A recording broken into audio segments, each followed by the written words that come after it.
Okay. Hi, everyone, and welcome. Thank you very much for joining us. My name is Matthew Charlton. I am the Sales and Marketing Director at Academic Studies Press, the publisher of the book that will be at the center of our conversation today. And today we will be discussing the recently published volume Memoirs of a Jewish District Attorney from Soviet Ukraine, translated and edited by Marat Grinberg. The book offers a fascinating glimpse into the life of a Jewish district attorney in post-Stalinist Soviet Ukraine and explores the role of anti-Semitism and Holocaust memories in the lives of Jews and Ukrainians under Soviet rule. The book is the first in our recently launched Immigrant Worlds and Text series, founded and edited by Maxim D. Shrayer. The series is dedicated to the histories and cultures of immigrants, immigrant, expatriate, and exile communities. Our conversation today will be moderated by David Bezmozgis, an award-winning writer and filmmaker. He is the author of the story collections Immigrant City and Natasha and Other Stories, and the novels The Betrayers and The Free World. David has written and directed 2 feature films. Most recently, he was a screenwriter on the animated feature Charlotte, about the life of the German Jewish artist Charlotte Solomon, which premiered at the Toronto International Film Festival. Born in Riga, Latvia, David lives in Toronto, where he teaches screenwriting at Humber Polytechnic. Welcome, David. Also here we have Maxim D. Shrayer, who is joining us from Florence, where he's spending his sabbatical. A bilingual author, scholar, and translator, Maxim was born in Moscow in 1967 to a Jewish-Russian family with Ukrainian and Lithuanian roots, and spent over 8 years as a refusnik. He and his parents, the writer David Shrayer Petrov and the translator Amelia Shrayer, left the USSR and immigrated to the United States in 1987. Shrayer received a PhD from Yale University in 1995. He is professor of Russian, English, and Jewish studies at Boston College, where he co-founded the Jewish Studies program. Shrayer has authored and edited 30 books of nonfiction, criticism, fiction, poetry, and translations. Among them are the literary memoirs Waiting for America, Leaving Russia, and Immigrant Baggage, and the collections Yom Kippur in Amsterdam and A Russian Immigrant, 3 novellas. He is the recipient of a number of awards and fellowships, including a 2007 National Jewish Book Award and a 2012 Guggenheim Fellowship.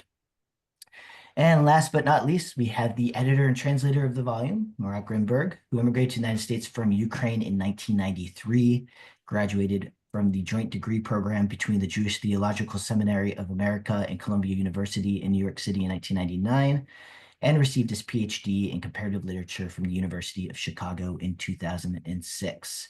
A scholar of Jewish and Russian literature and culture and of cinema, he is a professor of Russian and humanities at Reed College in Portland, Oregon.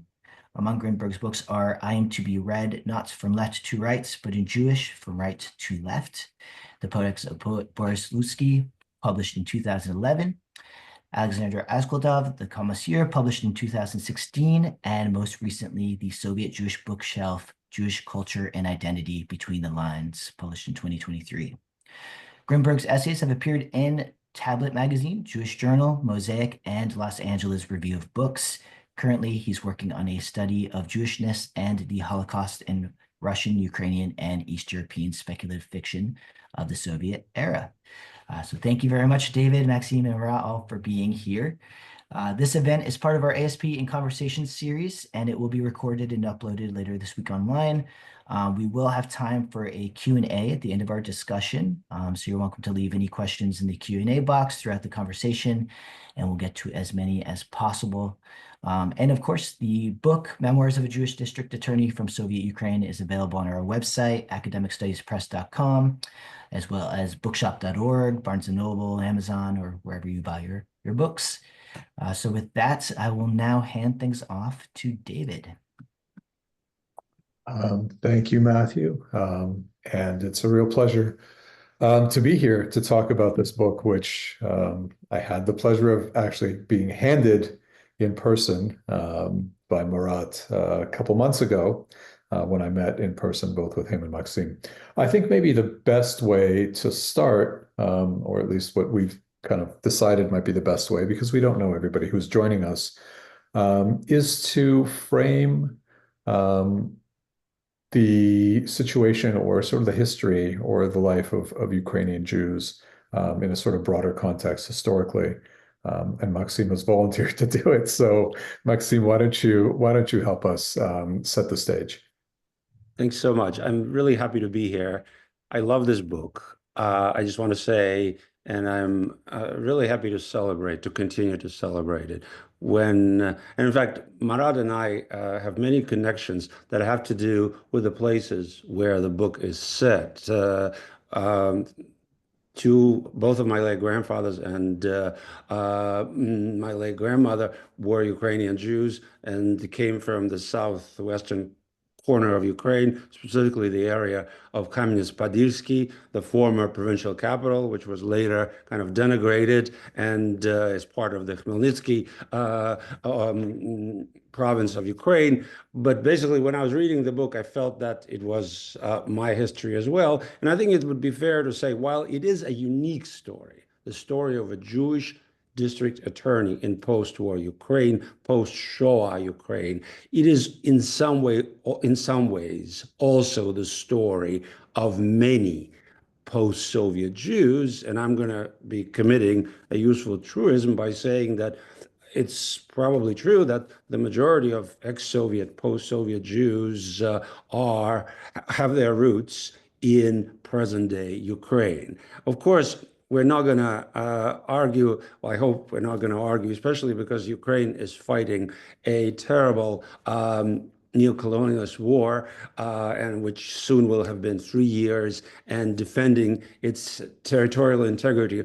I don't think this book and Marat and his late grandfather, Mikhail Goldis, are served well by arguments about what is Ukraine and what is not Ukraine. Of course, this is also the patrimony of the lands of the Polish-Lithuanian Commonwealth. However it may be, the roots of the majority of ex-Soviet Jews and their descendants are in present-day Ukraine. And it is very important because the story that Marat's grandfather tells in the book and that Marat so beautifully translated, annotated, is in many ways part of our collective story, which now lives in translation because the vast majority of ex-Soviet Jews now live in translation and live outside of the former lands of the Russian Empire and the Soviet Union. There are only about 120,000 Jews left in all post-Soviet states,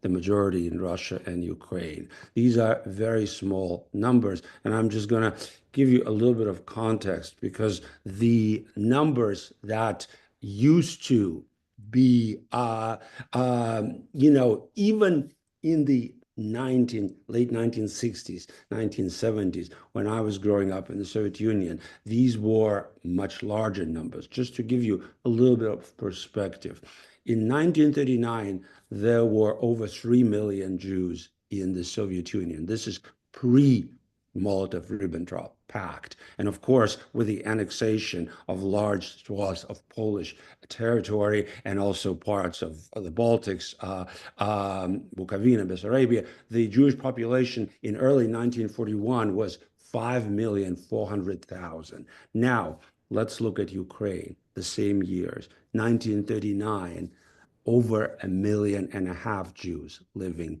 in Ukraine, and in early 1941, 2,700,000, which made Ukraine the European country, the European land with the largest Jewish population on the eve of the Shoah, because of course Poland ceased to have territorial integrity, and ex-Polish Jews were now partly in occupied Poland, partly in Soviet-occupied Poland, Western Ukraine. Now, of course, Ukrainian Jews are decimated during World War II. These are the heaviest losses. The numbers historians of the Shoah quote are between 700 and 900,000 Ukrainian Jews killed, although some historians argue that the numbers exceed 1 million. So these are absolutely devastating losses. Vasily Grossman famously says in an essay which echoes Isaac Babel's work about the Civil War and anti-Jewish violence, but he says it very bluntly in the essay which he titles Ukraine Without Jews. Basically, there are no Jews left in Ukraine. Is this true? Well, in 1959, there are still 840,000 Jews living in Ukraine. How did they survive? Well, they largely survived either because they were the civilians who were evacuated. For instance, my mother and my late grandmother were on one of the last trains leaving Kamenets, and it was soon to be occupied. And of course, Kamenets became one of the earliest massacres of Jews by bullet, Soviet Jews and also Hungarian Jews. Then, of course, Jewish men and women who were in the Red Army, Navy, and of course, about 500,000 Jewish men and women fought. So paradoxically, the survival at the war fronts was greater, of course, than in the occupied territories. So the Jews who returned after the war returned to Ukraine, which on the one hand had been rid of much of its pre-war rich Jewish life, but on the other was also behaving very hostilely to the Jews who returned. And so this is where I kind of want to zoom in on where Marat's book begins. You still have a very large Jewish population in post-war, post-Shoah Ukraine. 840,000 in 1959. Let's just pause and reflect on that. These are huge numbers. What was life like for Jews who had survived the Shoah, who had survived World War II and the war fronts and returned? Why did they return? Why did they stay? What was the general mood? What were the specifics? This is where Marat's grandfather's story begins, and this is where it immediately brings this story to the highest imaginable pitch.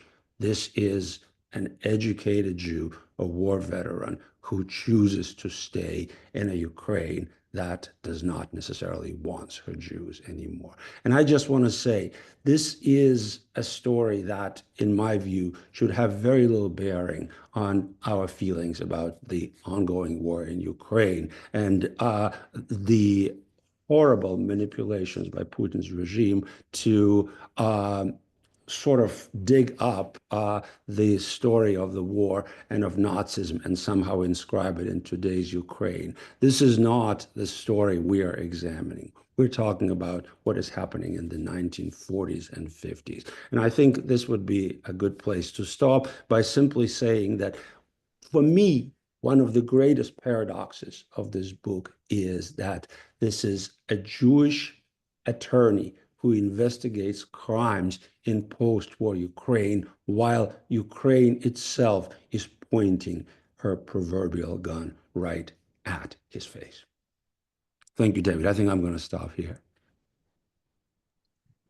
Thank you, Maxim. So I think, I mean, I'll just say that I'm the exception here because my roots are almost entire. I don't think I have any Ukrainian roots where I'm like pure Litvak, Lithuanian and Latvian and Belarus in that part. But I still understood what this book was about. I still got it. Okay.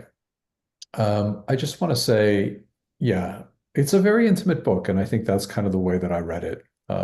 And I'd really like to, have Marat talk, and I'll say very little, and I really want to hear from you. I'll just start by saying the title of the book is Memoirs of a Jewish District Attorney from Soviet Ukraine, and I think every one of those nouns is significant. But maybe let's start with the memoir part. Why don't you talk about who your grandfather was, Mikhail Goldis? Yeah. Thank you, David. Thank you, Maxim. It's so wonderful to be here with you and to talk about this book. Both of your writers that I read and admire, and Maxim, the scholarship of Maxim sort of goes along with my scholarship as well. So it's really wonderful to be discussing this book with you. So yeah, I think David, you're absolutely right. When I was choosing the title for the translation, because that's not the title that the Russian, it was originally published in Russian. It's a different title, and I specifically wanted to kind of to for each word to carry meaning and significance. And you know, if we think about memoirs, the way that my grandfather thought of this, he didn't think of it as a sort of wholesome composite, work of memoirs, which just sort of retells his life. He thought of it as episodes, fragments, and he called each episode in Russian рассказ, right? So he called it рассказы, stories. And рассказы, story, has also kind of a fictional element, right? And of course, remembering, recollecting, kind of reminiscing about the past has that reimagining aspect as well. So there is, I think, David, you're absolutely right. I really liked how you sort of said that it has this intimate quality. And that's I think that kind of that fragmentary nature, that intimacy really comes through. And my grandfather, who worked from mid 1950s and then until mid 80s, a little longer as a detective then and a district attorney. He never wrote. He always clearly had an artistic, a literary talent, and he occasionally would compose, poems, for whatever, like birthdays, or he was very, very well read, but he never wrote. It only happened when we came to the United States, when we immigrated to the United States in 1993. And then it probably took him a year or so when he decided, with the encouragement of my grandmother, Maya Mashinskaya, who was a teacher of Russian language and literature uh, for decades in the Soviet Union, he decided to put it to paper. And, thinking about this now, of course, it was all happening in front of my eyes. I was a, 17, 18-year-old uh, man, and didn't think of it that much. Okay, so he decided to write, and then really couldn't stop. But now I think it required a great deal of courage, right? And he wasn't just writing for himself, just for family consumption. He decided he started to bring these stories to a Russian magazine called Zerkalo, Mirror, which was published in the Twin Cities, and they started publishing these stories, which kind of became a hit, and then continued and continued and continued until he collected all of them and published as a book. But thinking about this now, I think it required a great deal of courage. And thinking about the series that the book appeared in, the Immigrant Worlds and Texts, right? He became a writer in immigration, right? And I think had we not immigrated, had we stayed, in Ukraine, or within the former Soviet Union, I actually don't think that would have happened. I don't think this book would exist had we not decided to immigrate, which was very painful, decision for him, as I sort of the portrait that I think you can see that emerges out of the book. He was not a dissident, by any stretch of the imagination. At the same time, he was always a very sober observer of the Soviet regime, realizing full well really what it represented, and kind of, as Maxim said, that sort of proverbial gun that it often held,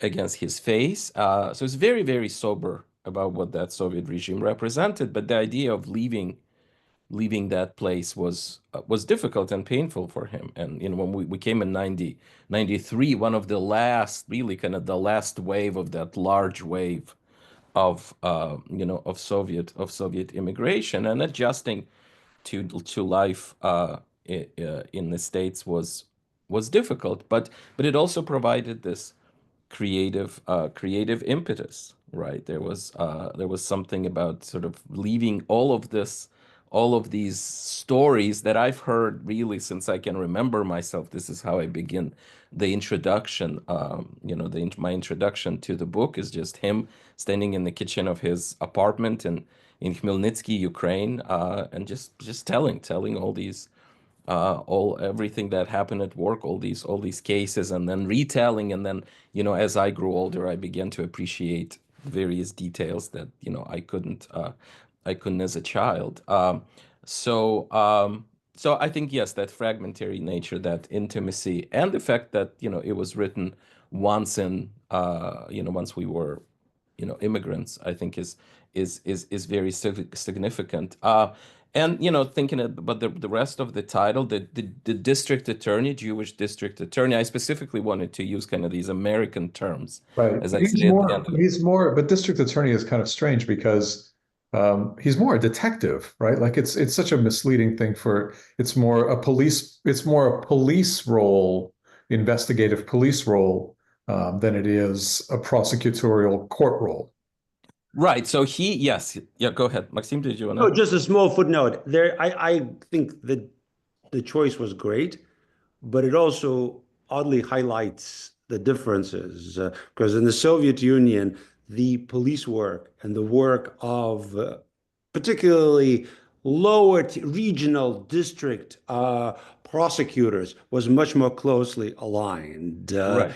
Right. And so, yes, he was investigating crimes, but in doing so, he represented, quote unquote, the people. Right. Absolutely, right? Yeah.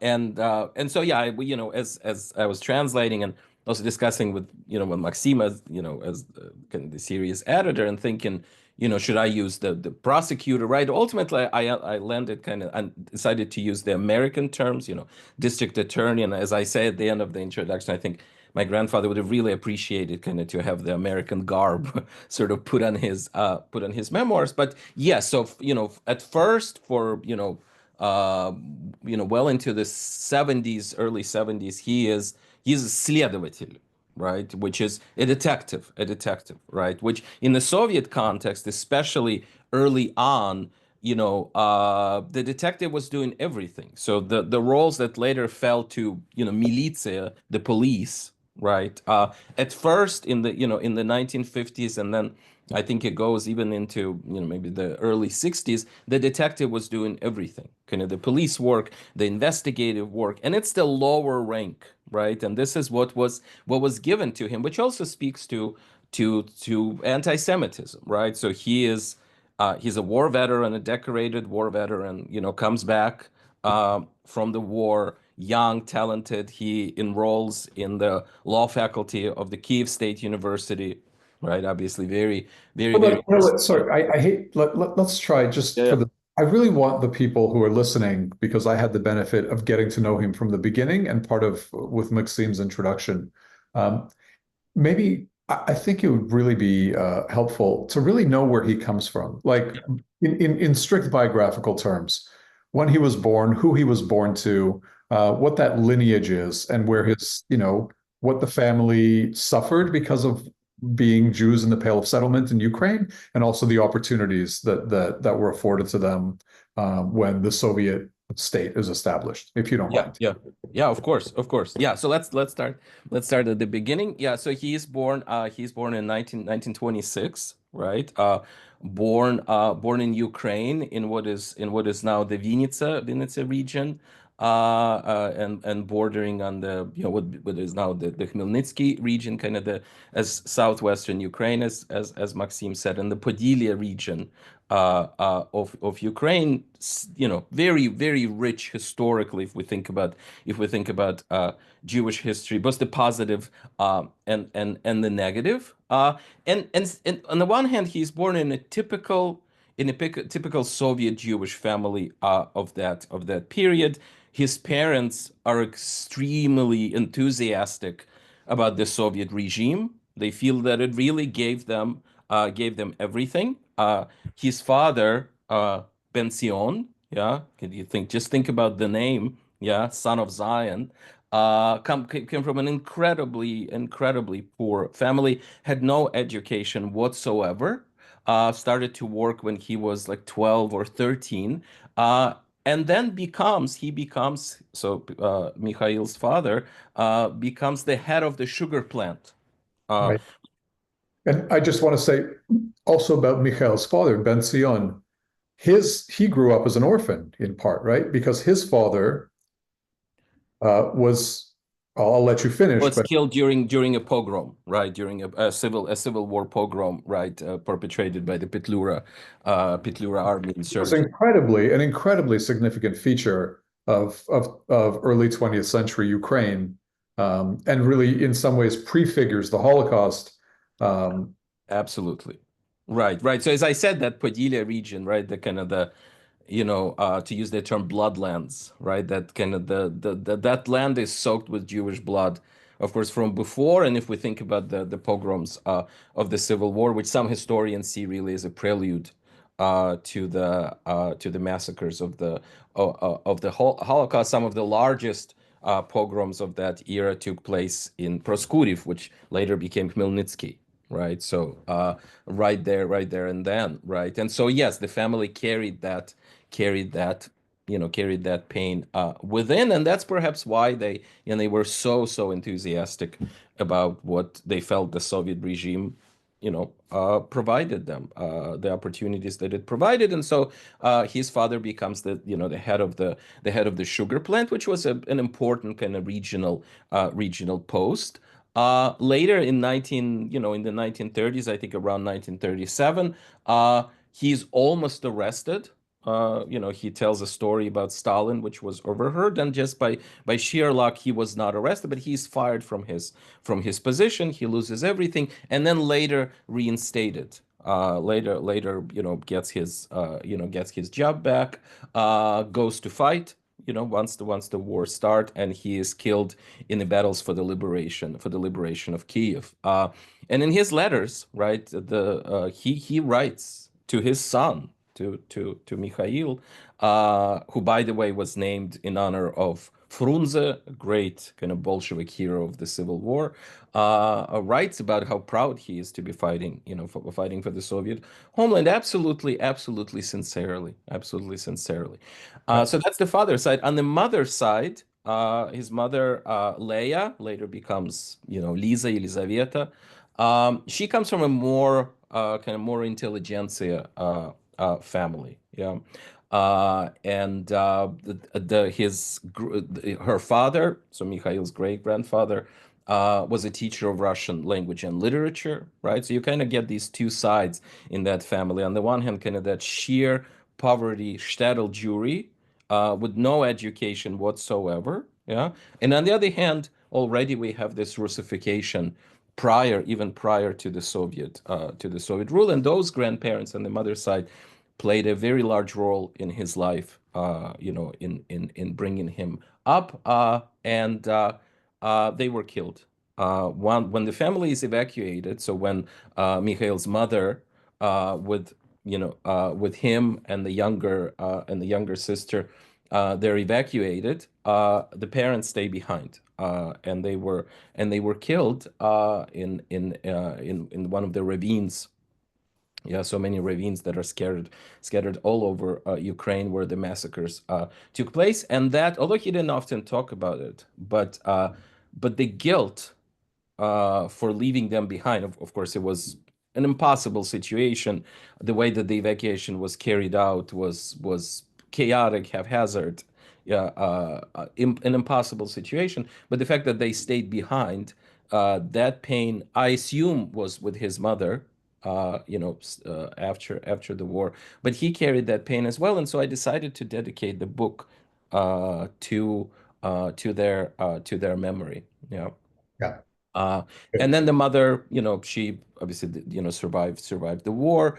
But what I'll add also, that his childhood growing up in the sugar plant, where his father was the director of that plant, it added to the uniqueness of his story, because unlike a great majority of Jews of his generation, Ukrainian Jews of his generation, he did not speak Yiddish.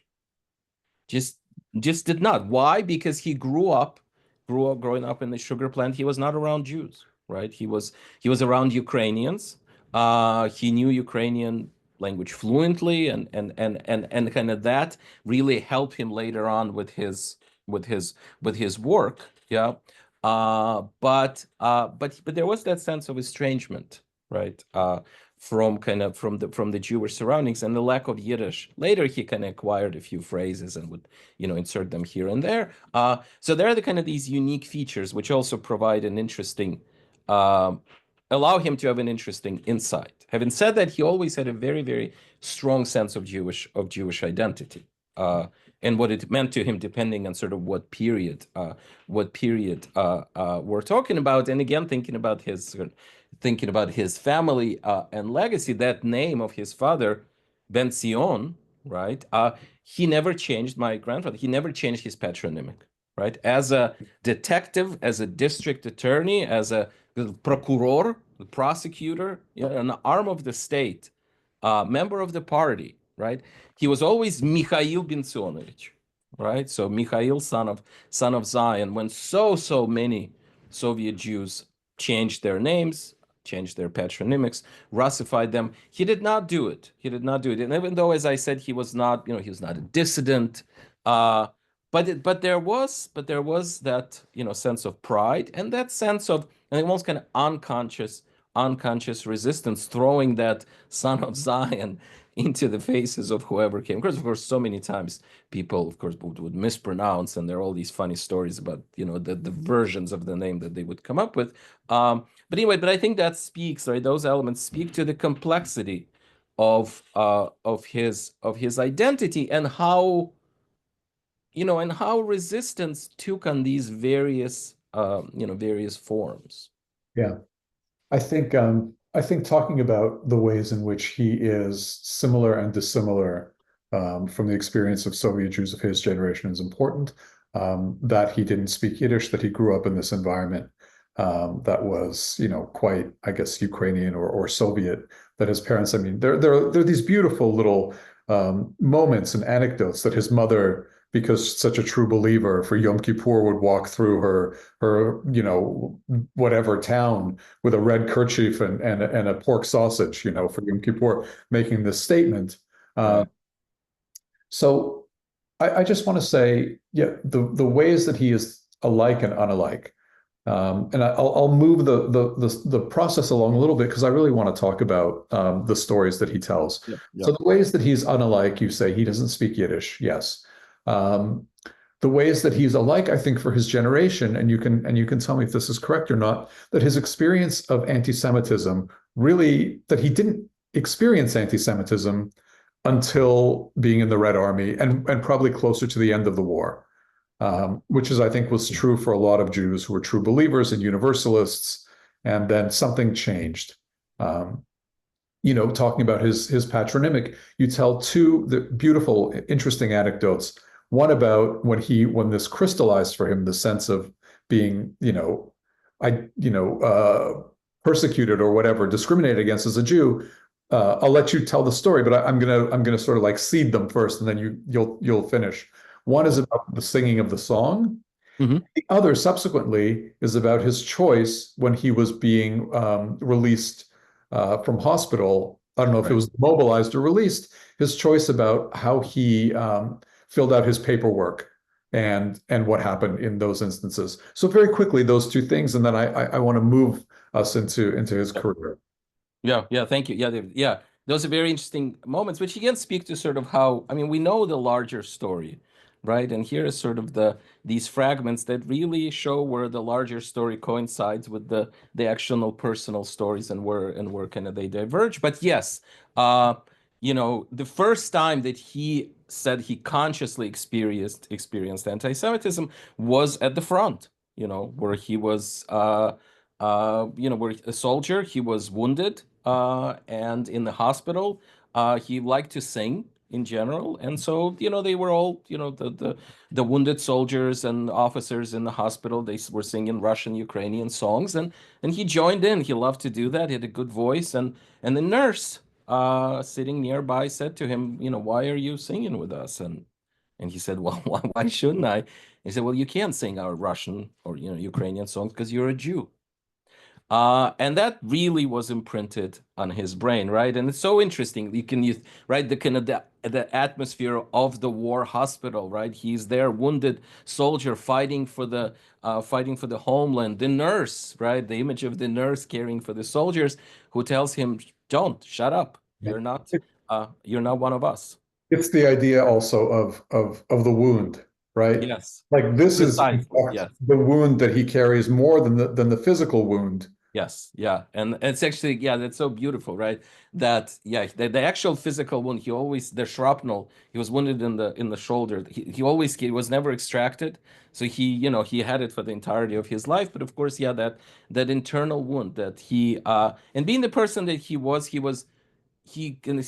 loved life despite all the stuff that he went through and all the trauma, but yes, I say he loved life. So he didn't kind of brood over these incidents, but they were there. They were there. And the second one was when he was released from the hospital, and he thought so his mother, his younger sister, they thought that he was killed.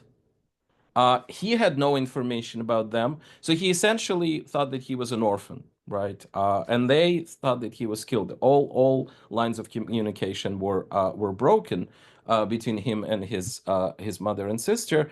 And so when he was released from the hospital, he had to fill out the form, and for the nationality, he put Russian.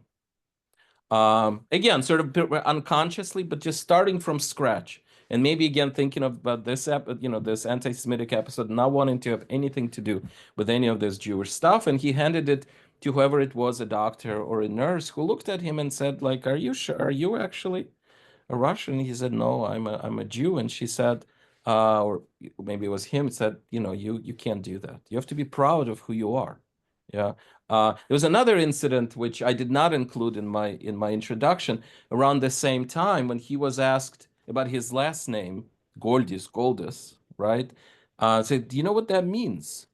And he said, "No, I don't, because I don't know Yiddish, I don't know Jewish language." And he said, they said, "It means gold. You're golden." Yeah. And that also was sort of imprinted on his name. And you can think about, again, sort of trauma on the one hand, right? Be branded a Jew means you're different. You're not one of us. You're not part of the club. On the other hand, with these other incidents, those were moments of pride, right? Those were moments kind of this internal education, and he carries both through. And then, as I said, he decorated junior lieutenant, enrolls in the Kiev State University law faculty. And enjoying tremendously, the study of law, and especially he liked history of law and Latin. But then, of course, these are also the years of the post-war anti-Semitic campaigns, Right. anti-cosmopolitan campaign, which hits him very, very hard. Right. He becomes an object of that at the university. Yeah.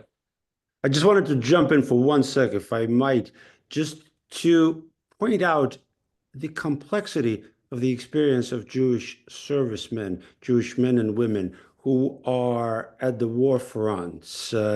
Because, of course, we have the statistics, the highest, proportionally speaking, the highest the representation of any ethno-national group in the Soviet Union, the highest number of decorated soldiers and commissioned officers, admirals and generals. All of this is there. And of course, for many, if not the majority of Jewish men and women fighting at the front, this is a kind of high moment of universalism, because they're fighting the Nazis who are trying to eradicate all Jews, and they're fighting in the ranks of the Red Army. At the same time, as David, you said, sort of more or less between Stalingrad and Kursk. So you're talking about 1943. There is a very distinct shift where anti-Semitism becomes pervasive. And it's not just that you would be recommended for, say, the Star of the Hero of Soviet Union, and you would be given a decoration 3 tiers below. So imagine what one would have had to do to get the Gold Star. Unimaginable heroism. But also, somehow, all of a sudden, there is a greater permissiveness to anti-Semitism. And then, and I'm just going to throw something at both of you. I don't want to overplay this card, but I think it's interesting to think of the experience of Black American servicemen returning to the segregated South. In other words, they felt a greater measure of universalism in the US Army. And then they returned to a place where there was pervasive systemic racism. Of course, it's not the same for Jewish servicemen, but I would venture to say that, for instance, your grandfather, Marat, returning to Ukraine, did not feel very good as a decorated Jewish serviceman who basically returns to a place where he is not wanted and he's specifically singled out as a Jew. And that's the context of the darker years, post-war years for Soviet Jewry. Right, right. Yes, absolutely, absolutely. Yeah. And again, as a person experiencing it from within, thinking about him, some of that is conscious, some of that is unconscious, right? And it's kind of these little things, little incidents that occur that begin to sort of jug something, and you begin to look at the world differently. Yeah. So let's move ahead, because I really want to get into the meat of the book, which we should, and we haven't quite. In the ways that he's similar and dissimilar, you make a point that when Jews entered the law in the Soviet Union, most of them became defense on the side of the defense attorneys, that sort of thing. He makes a different choice, and he chooses to be on the prosecuting side, which also has been explained meant a lot of police work. Quite a lot of investigative work, not so much court work. So he does it. Okay. So he goes to Kiev, he gets his degree. He, at this point, meets your grandmother, they marry, and he gets placed. So let's talk about the stories, Raskaze, which he tells. Yeah. I would just say, yeah, I guess if somebody's interested in criminal life and criminal experiences of the Soviet Union, it's actually a very interesting and in some ways even picaresque sort of storytelling about like what criminal life was like in the Soviet Union. I will say there are so many instances, it feels like, that you don't normally see, and maybe they are true of life, where it's like he identifies who he believes is the culprit. They sit in a room and there's an interrogation or a discussion, and at some point he basically says to the man, "I think you did it." And then the man, after a pause, says, "Yes, I did it." I know there's a lot of police work that went into it, but that it's almost comical how the sort of confession process in some of these stories. I don't know if you felt that when you read that as well. Yeah. And I think it speaks to, again, the kind of a person he was, the kind of a detective he was, right? Certainly there's a whole lot of actual, sort of police work, right? Collecting the evidence. But a lot was also just that intuitive, a hunch. And when you just, you have that criminal in front of you, and then you don't quite have all the evidence to say he did it, so you just go for it, right? And you say you did it, right? Maybe you and can maybe there's a specific one that I'm thinking of where he believes that a man has done it, and he decides to write down on a piece of paper. Yes. If you can tell that little anecdote, just to give a sense of the dynamic. Right. So that's the first story. First, I'll say again, sort of the nitty-gritty part of the memoirs, which I think you would, thinking about the readers, apart from kind of the Jewish stuff, the anti-Semitism, there's so much here that you would learn about those aspects of life in Soviet Ukraine, life of Jews, but also if you enjoy detective stuff, detective stories, it's all here, and after he graduates from this very prestigious capital universities, he is sent to the farthermost parts of this at that point Kamyanets-Podilsky and Khmelnytsky region, this tiny place called Stara Ushitsa, which sort of this Atlantis later will be flooded because of the hydroelectric station that was built there. But he is sent to this tiny, godforsaken place. It's post-war years. There are gangs, operating in these little places. So what he deals with murder, just the worst parts, the worst expressions kind of human experience. And the first story that is included here called a Jewish hullabaloo, right, about this, and it takes place in the Krasiliv region, and there's a gang operating, there, and what the gang leaders do, they put notes, threats to various important people in the city. Some of them happen to be Jewish, saying like, if you do this, we'll sort of, we'll be okay. But if you don't, then we're gonna sort of wreak havoc. And the party officials, taking notice of all of this, they say, well, it seems like only Jews get targeted, so who the hell cares, right? What are we gonna do? We don't need to do anything. And then the enforcement agencies, right, say, okay, it's just the Jewish hullabaloo. Of course, then they realize it's not just the Jews who are affected, and so he is investigating the life, the activities of this gang. And when they arrest, who turns out to be the leader of the gang, Pratyuk, this is where this occurs. I'm just seeing if I can quickly find this place that you were referring to, David. I mean, So he says, so they've concluded the investigation. He's sitting, this Pratyuk is sitting right across from the detective, from my grandfather. And he says, recording his confessions, 60 volumes in total, took an enormous amount of time and effort. When I asked him why he hadn't carried out any of the threats in his letters, he laughed and assured me that he wasn't motivated by money. He just wanted to frighten and blackmail people he believed were crooks. Finally, everything was complete and signed. Protyuk took off his glasses and uttered with satisfaction in Ukrainian, "Seems like this is it."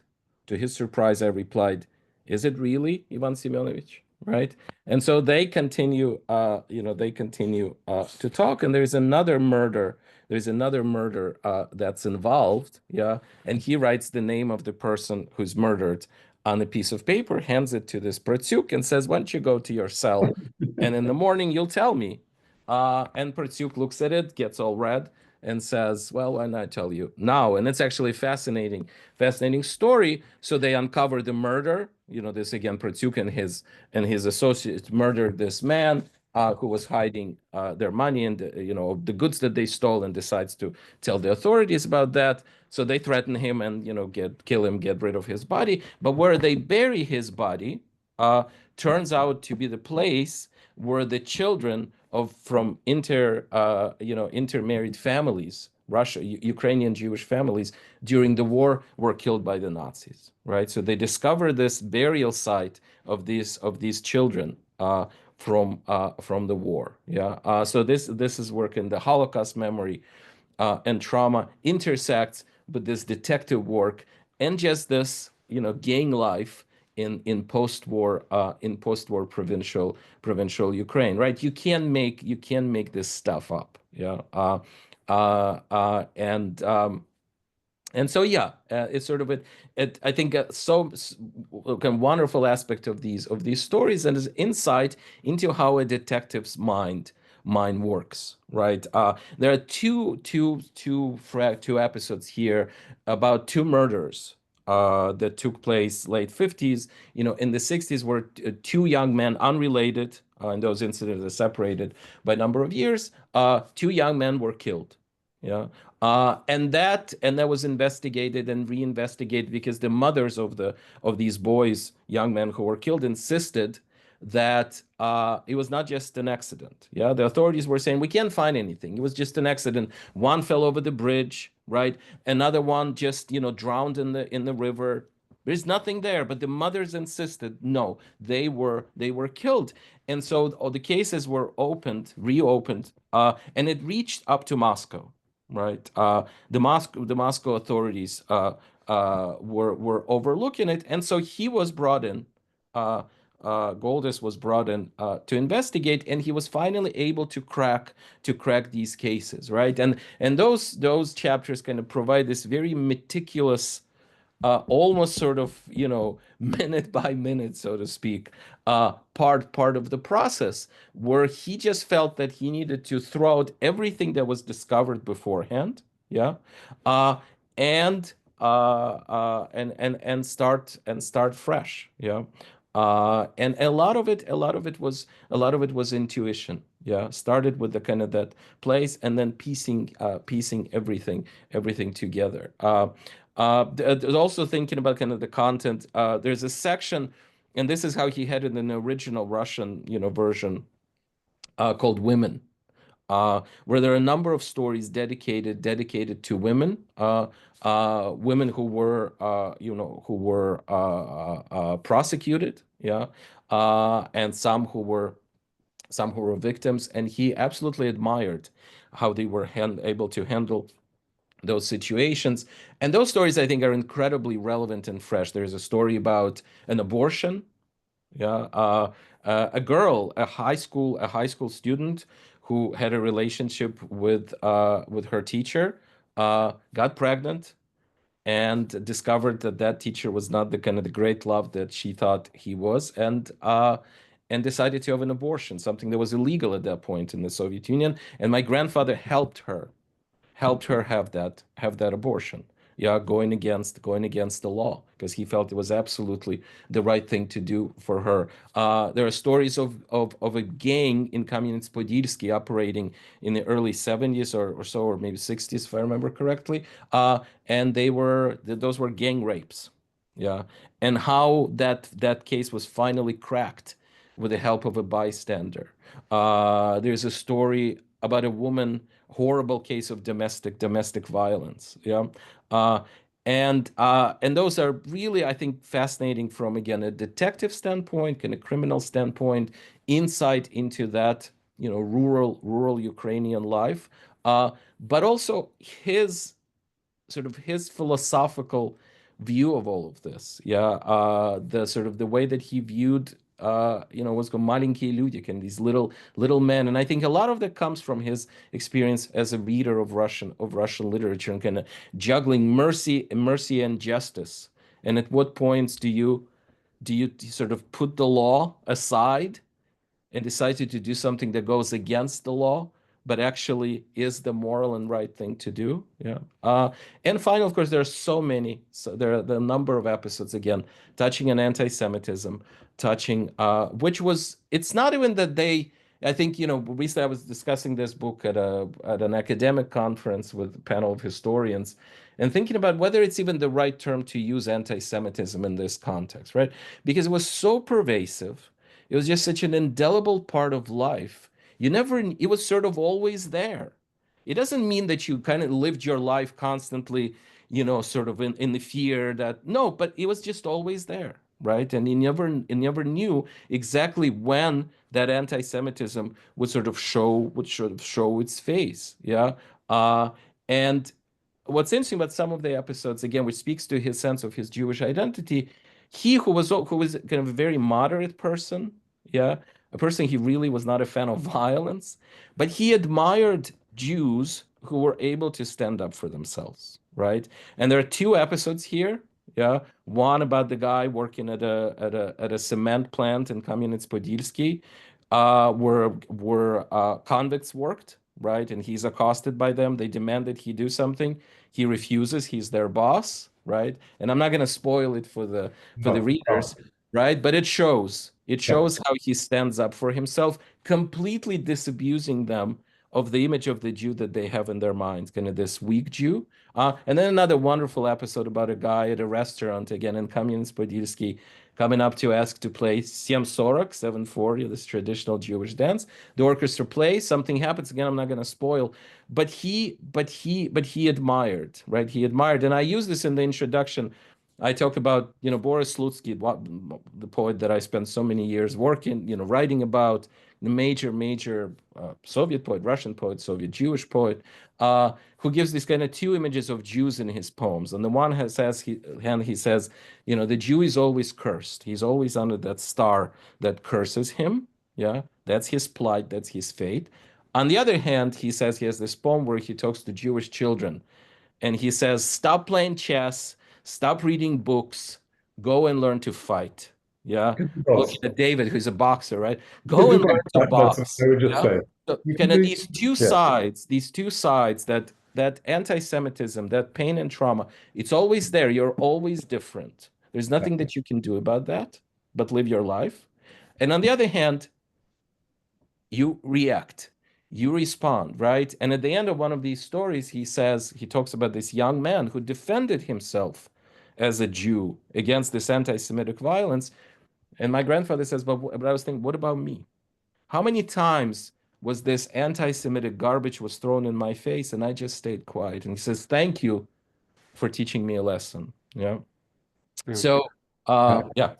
So I also, Maxim, I won't cut you off, but I'm also mindful of time, just to be mindful of the time. And we have a couple of questions in the Q&A. And I want to allow people to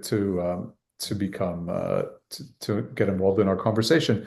But having said that, Maxim, please go ahead with whatever. No, I just wanted to very quickly mention, I think, Marat, what you said is absolutely true.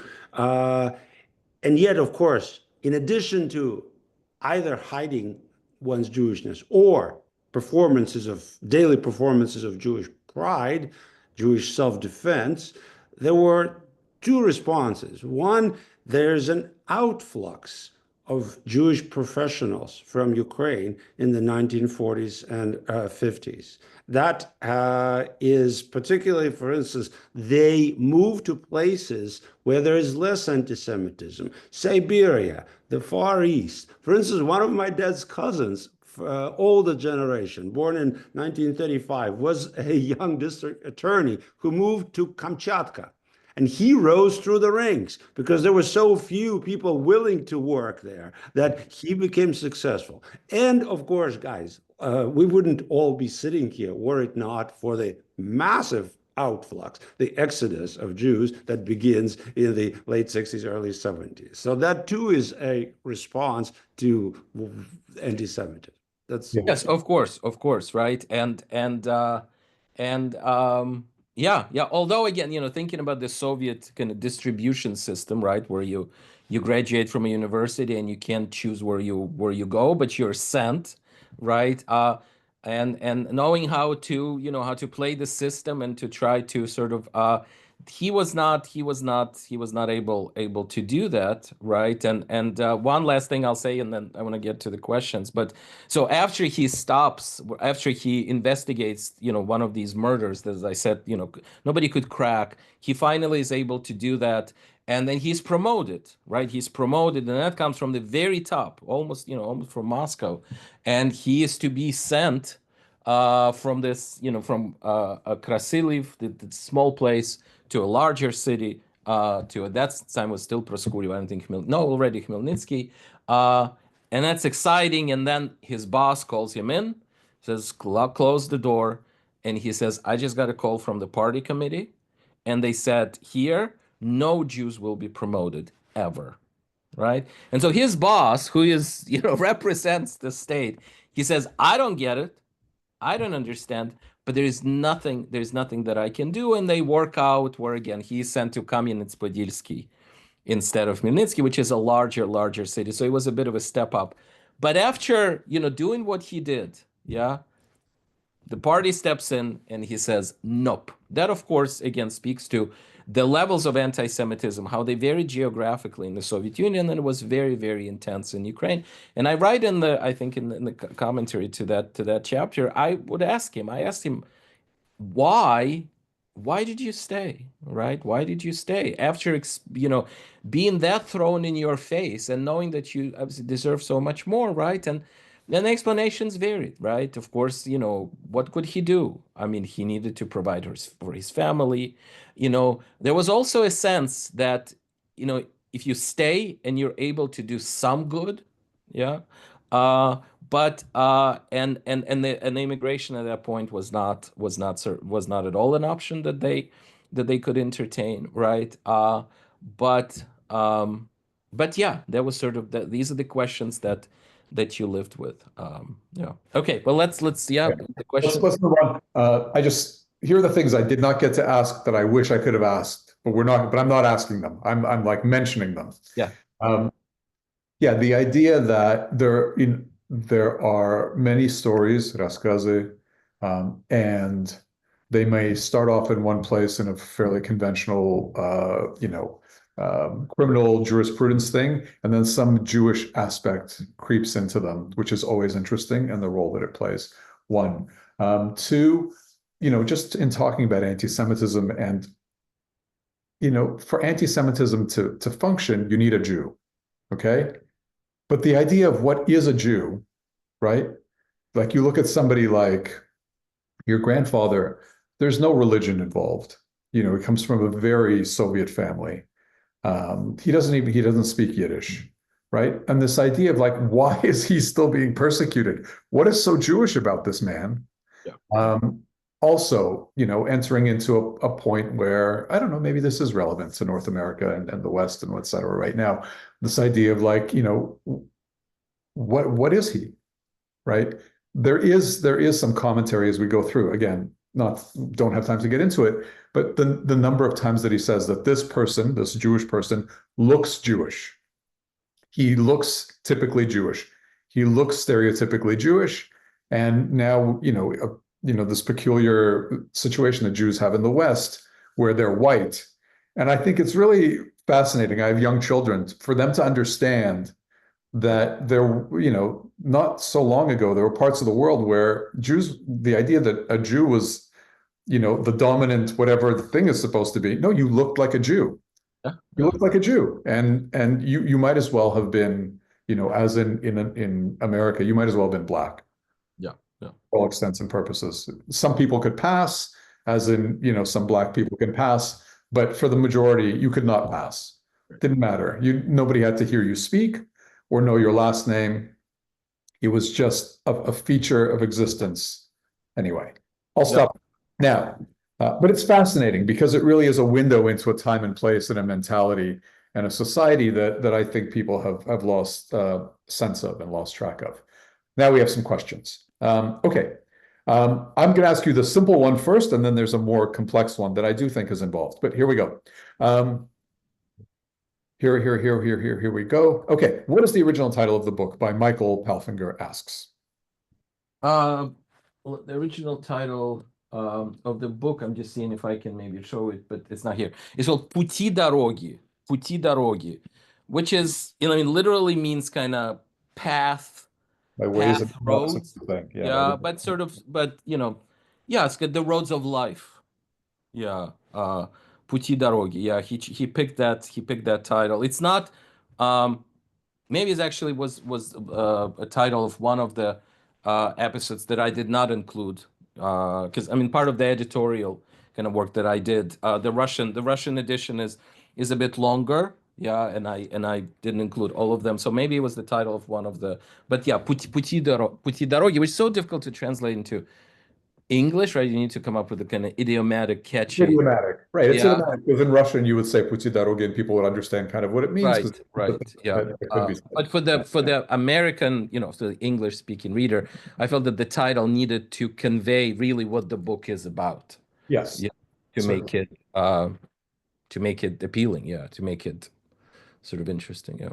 Here's a more involved and historical question, which I'm going to try to kind of summarize a little bit, but it's David Rich asks, the timing of the professional biography of the book's subject, Mikhail Goldis, appears to correspond with a massive shift in Soviet criminal jurisprudence. In particular, the treatment of collaborator perpetrators shifted dramatically.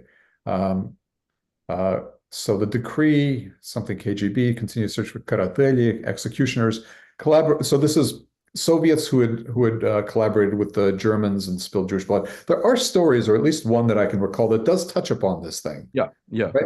So I'll let Right. you. So that the episode that I mentioned at the beginning read a little bit, so that Jewish hullabaloo about this gang, Protyuk's gang, operating in Krasiliv, after the war, where they And also, and I also want to say, what about Mayor Katz, the Mayor Katz story and the Mayor Katz about his story. boss? Right, right. So first is the story where they discover this burial site, right? And they pass on, so the detectives, the district attorneys pass on this information about this burial site, this massacre site to the KGB that investigated, and according to my grandfather, then the culprits were found, and sort of justice was enacted. It would be interesting to look in the archives and the documents, and again how sort of that Jewish aspect was underlined. As I write in the commentary, if you look at sort of the change in the Nazi policy toward intermarried families in that region, there is a point when they say, you take the kids from the intermarried families and kill them, as Jews. But there are two episodes here which touch on the Holocaust memory, right? And really interesting insight in how Holocaust memory is kind of carried out in the Soviet Union. But there's a story of Mayor Katz, this man who survived the war in Krasiliv because he was saved, and his wife were saved by a Ukrainian man. And later on, so the way that my grandfather meets him, because Katz was involved in some sort of criminal activity. He's accused of a thing. Again, he's accused of a theft. He's accused of a thing. He didn't actually do it, but it's right. Kind of this part of the sort of Soviet economy. He was doing something on the side. He's called in to be questioned by detective, by my grandfather. And then the secretary says, by the way, that Katz who survived the war. So my grandfather, again, personally, he was kind of genuinely interested in people, calls him in and says, can you tell me about your story? And Katz starts to tell his story, yeah, but that aspect of the specific aspect of the question, after the war, he was a witness in some of the trials that were conducted over the collaborators. Yeah. And then there's another really, really fascinating story also about how a Jewish girl was saved in Staroushitsa by a Ukrainian man who loved her, and then saved, and they marry afterwards. So yes, there are a number of stories that touch on that. I think because of the kind of going back to the beginning, David, when you talked about the intimate aspect, right? This book, it's not a history. It's not a history, right? Where sort of you can kind of chronologically move. These are fragments. These are episodes, right? And while he fills in a lot of details, perhaps assuming some of the context, that the reader knows the context because they were written in Russian. That's kind of the reader that he had in mind. I fill in some of the context, right, through my commentary, but of course not all of it, yeah.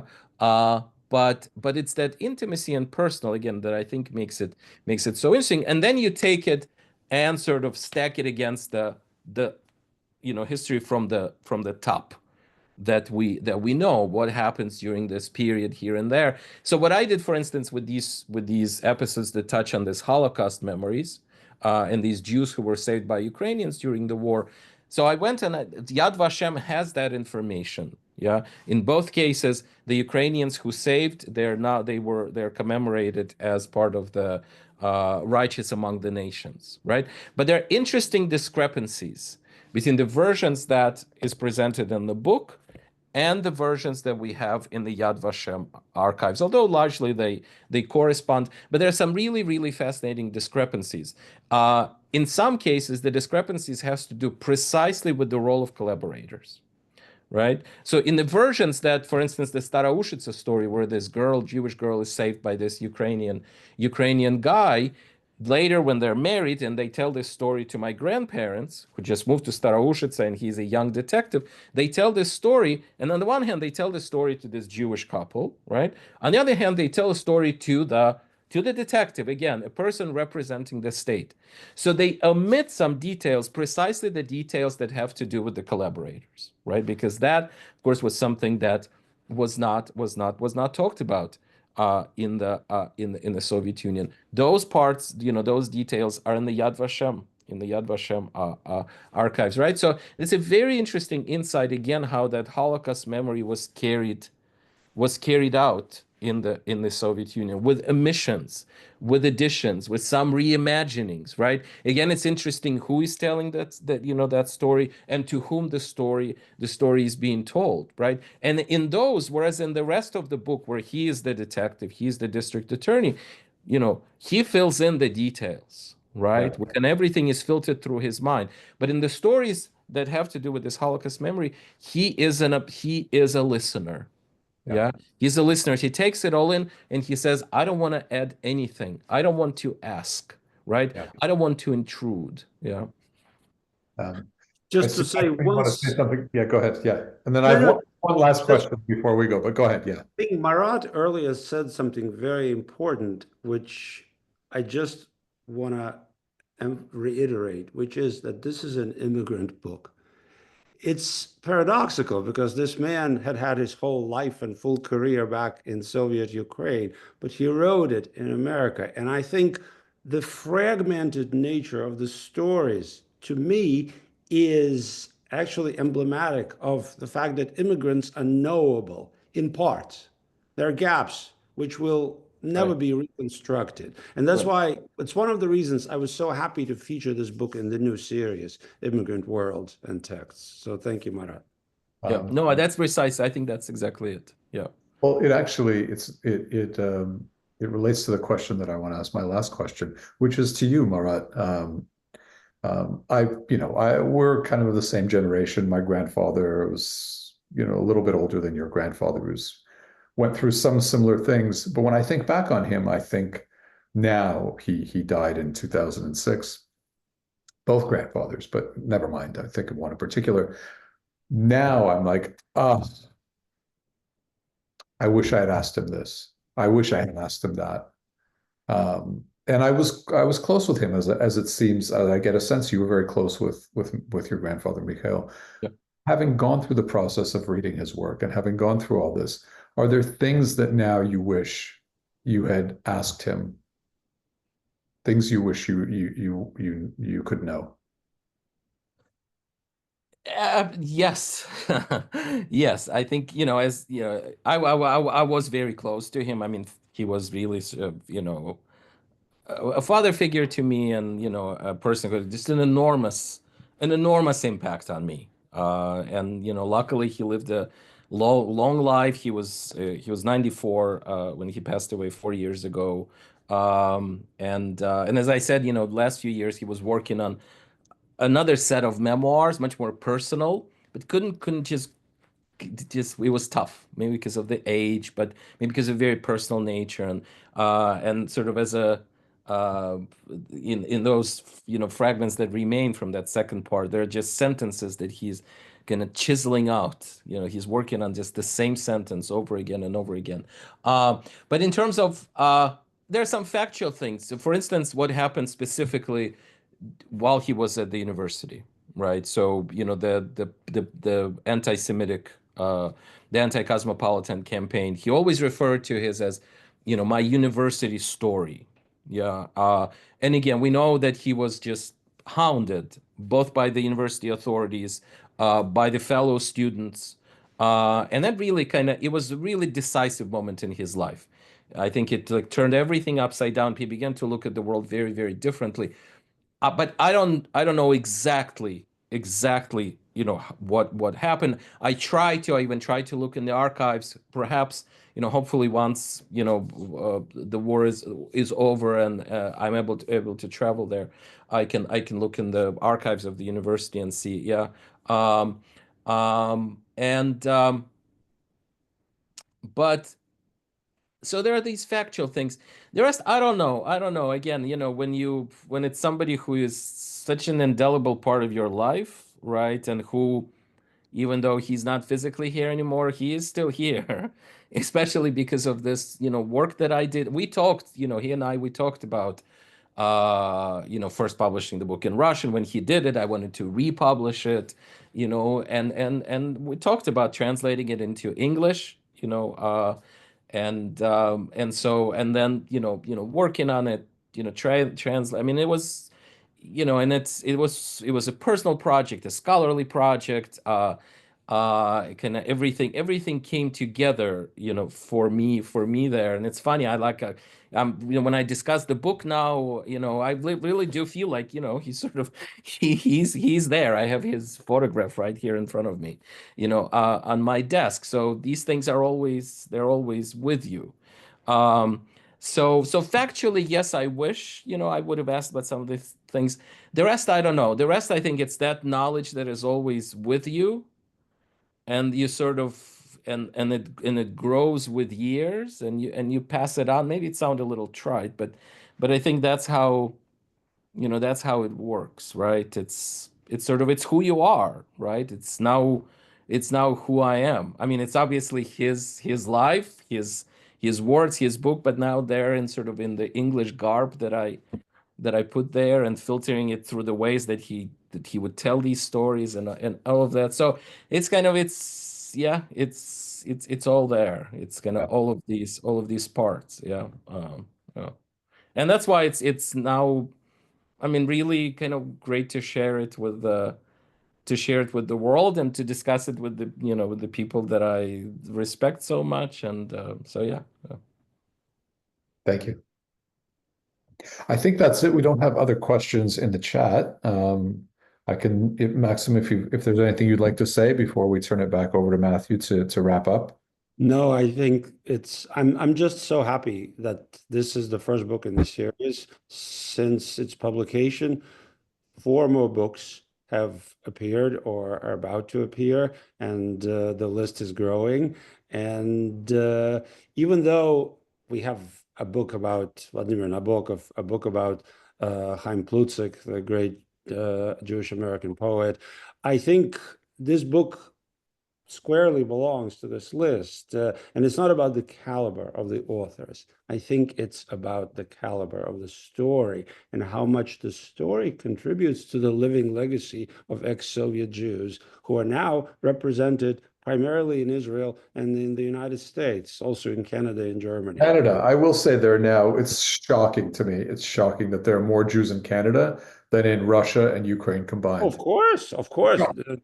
No, it's the It's a historical, bizarre Yeah. phenomenon. Yeah, no, you're absolutely correct. Okay. I don't know if Matthew is here to wrap up. There you are. Okay. If you like. Excellent. Yeah. Thank you very much, David, Maxime, Marat, for the engaging conversation. Thank you, David, for moderating and getting the Q&A section out there too. A reminder that the book is available on academicstudiespress.com or wherever you purchase your books. If you sign up for our newsletter, you can get 20% off. There's the book Maxime has. And thank you, everybody, for attending. This will be posted online in the next week. So thank you, and keep an eye out for the next conversation in our ASP and Conversations series. All right. Thanks, everyone. Okay, thank you. Good day. And it was a pleasure talking Thank to you you. so much. Thank you so much.